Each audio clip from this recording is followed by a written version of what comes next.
Transform your life in 60 seconds. এক গ্রামে আরিফ নামে এক যুবক ছিল। সে সবসময় নিজের জীবন নিয়ে অভিযোগ করত। সে অন্যদের সাফল্য, ধন সম্পদ এবং সুখ দেখে ঈর্ষান্বিত হতো এবং মনে করত ভাগ্য তার প্রতি অন্যায় করেছে। একদিন গ্রামে এক বট গাছের নিচে বসে থাকতে থাকতে আরিফ এক বৃদ্ধ ভিক্ষুককে দেখল, যিনি তার ছেঁড়া কাপড়ের মধ্যেও অদ্ভুতভাবে আনন্দিত ছিল। বিস্মিত হয়ে আরিফ তাকে জিজ্ঞেস করলেন, তুমি এত খুশি কিভাবে যখন তোমার কিছু নেই?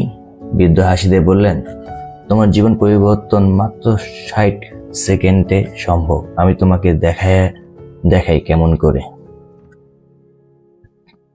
আরিফ সন্দেহান হলেও কৌতূহল হয়ে রাজি হলো। বৃদ্ধ তাকে একটি ছোট্ট মসৃণ পাথর দিলেন এবং বললেন, চোখ বন্ধ করো এবং এই পাথরটি শক্ত করে ধরে থাকো। এবার এমন 3টি জিনিসের কথা ভাবো যেগুলির জন্য তুমি কৃতজ্ঞ। কেবল 3টি জিনিস, আর কিছু নয়।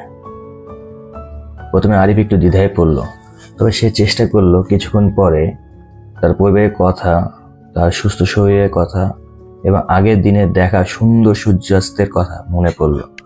হঠাৎ করেই তার মনে শান্তি আর উষ্ণতার এক ঢেউ বয়ে গেল।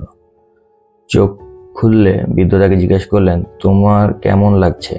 আরিফ বলল, আমি হালকা লাগছে, খুশি লাগছে। বৃদ্ধ হাসলেন এবং বললেন, এটাই কৃতজ্ঞতার শক্তি। 1 মিনিটেও কম সময়ে তুমি যা নেই তার পরিবর্তে যা আছে সেদিকে মনোনিবেশ করেছ। প্রতিদিন এটি করো আর দেখবে কিভাবে তোমার জীবন বদলে যায়। সেই দিন থেকে আরিফ প্রতিদিন কৃতজ্ঞতার চর্চা শুরু করলো। ধীরে ধীরে সে আরো ইতিবাচক হয়ে উঠল এবং তার জীবন উন্নত করার জন্য ইতিবাচক পদক্ষেপ নিল।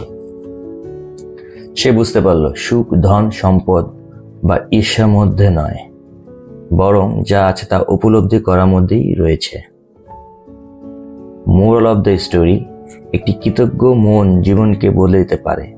সুখ পাওয়ার জন্য বেশি কিছু প্রয়োজন নেই, যা আছে তা উপলব্ধি করাই যথেষ্ট।